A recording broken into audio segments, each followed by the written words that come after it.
반갑습니다. 오늘 말씀은 에베소서 4장 32절 말씀입니다. 서로 친절하게 하며 불쌍히 여기며 서로 용서하기를 하나님이 그리스도 안에서 너희를 용서하신 것 같이 하라. 아멘. 6월이 시작되었습니다. 6월 한 달간 우리가 훈련할 품성은 온화함입니다. 온화함이란 다른 사람의 필요에 대하여 관심을 가지는 것입니다. 그리고 채워주는 것입니다. 이 한 달의 훈련을 통해서 서로에 대하여 더 많이 관심을 가지고 서로를 품는 시간이 되기를 소망합니다. 오늘 함께 나눌 세부 실천 사항은 부드러운 목소리로 말한다는 것입니다. 상대방에게 부드럽게 말한다라는 것은 친절하게 그 사람을 대하는 모습입니다. 물론 목소리만 부드럽게 말하면서도 속에는 뜨끔하게 하는 뼈 있는 말 하라는 것이 아닙니다. 친절함이 바탕이 된 부드러운 목소리를 말하는 것이죠. 상대방에게 이런 부드러운 목소리로 대하는 우리들이 됩시다. 오늘 말씀을 보면 서로 친절하게 행하라고 말씀하십니다. 그리고 이어서 봅시다. 상대방에 대하여 불쌍히 여기고 용서하라고 말씀하십니다. 저는 32절의 말씀을 보면서 이런 생각을 했습니다. 상대방에 대하여 친절하게 대할 수 있는 비결이 그 사람에 대하여 긍휼의 마음을 가지는 것이며 용서하는 마음을 가지는 것이라고 말이죠. 사실 우리는 상대방의 행동에 대하여 이해하지 못할 때가 참 많습니다.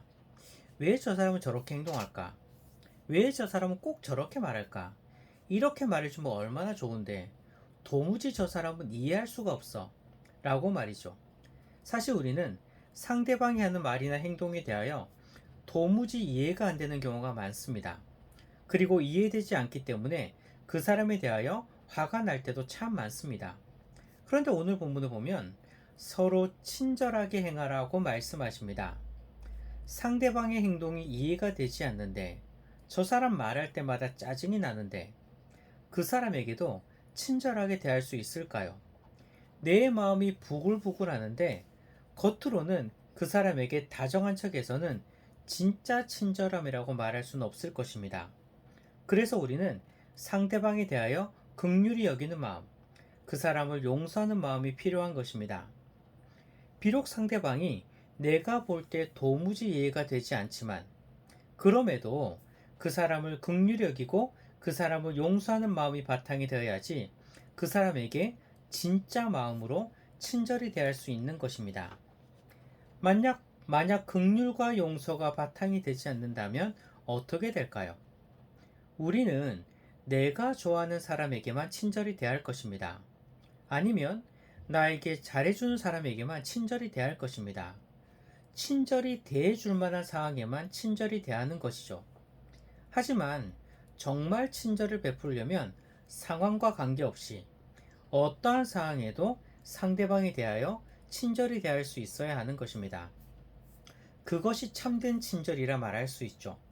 그렇기에 상대방에 대한 긍휼과 용서는 모든 사람을 친절히 대할 수 있는 비결이 되는 것입니다.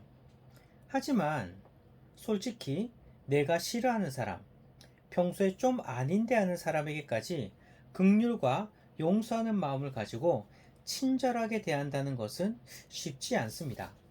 하지만 오늘 말씀은 그런 사람들에게까지도 친절히 대하고 불쌍히 여길 수 있는, 용서할 수 있는 비결을 말씀하여 주십니다.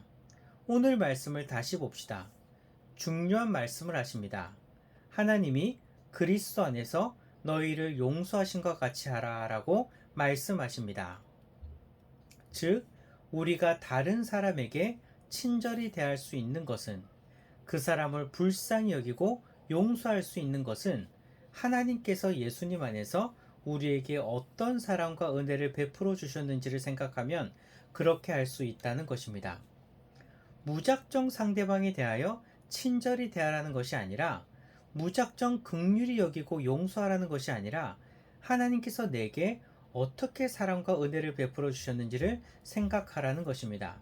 그렇다면 상대방이 어떤 사람이든지 간에 그 사람을 이해하고 품을 수 있다는 것입니다. 성경을 보면 왕에게 1만 달란트 빚진 자가 나옵니다. 1만 달란트가 어느 정도 금액일까요? 쉽게 생각하면 여러분이 어떤 상상을 하시든지 그것보다도 훨씬 큰 금액입니다. 그러니 한 사람이 도무지 갚을 수 없는 그런 금액입니다. 하지만 왕은요, 이 사람이 불쌍해 보여서 이 큰 금액을 탕감해 주었습니다. 하지만 문제는 이 사람이 자신에게 빚진 100대, 자신에게, 하지만 문제는 이 사람이 자신에게 100데나리온 빚진 자를 만난 것입니다. 어떻게 했을까요? 자신에게 100데나리온 빚진 자를 보자 속에서 부글부글 끓어오르면서 어떻게 내 돈 띄어 먹을 수 있냐고 화를 내며 용서하지 않습니다. 100데나리온은 100일 동안 일하면 벌 수 있는 액수로서 작은 금액은 아닙니다.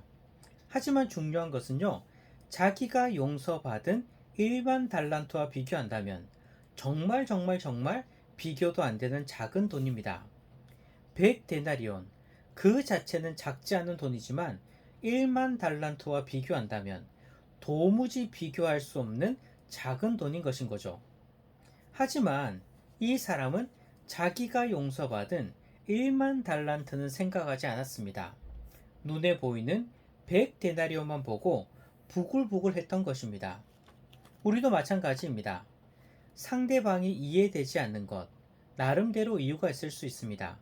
이래서 이해 안 되고, 저래서 이해 안 되고, 그리고 들어보면 그 이유가 다 맞는 경우도 있습니다.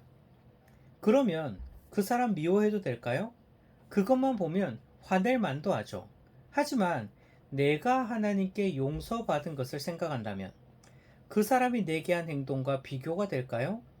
나는 엄청난 사랑과 은혜를 입었는데, 엄청난 용서를 받았는데, 그것만 생각하면 상대방이 나에게 어떤 잘못을 했다 하더라도 우리는 그 사람을 용서할 수 있고 긍휼히 여길 수 있는 것입니다. 무작정 상대방을 용서하고 긍휼히 여기라는 것이 아닙니다. 무조건 친절히 대하라는 것이 아닙니다. 내가 하나님께 어떤 은혜를 받았는지, 어떤 용서를 받았는지, 어떤 사랑을 받았는지 생각하시기 바랍니다. 그리고 상대방을 보시기 바랍니다. 그렇다면 그 사람을 이해할 수 있습니다. 품을 수 있습니다. 어떤 한두 사람이 아니라 모든 사람에게 친절히 대할 수 있는 성도님들이 되시기를 소망합니다.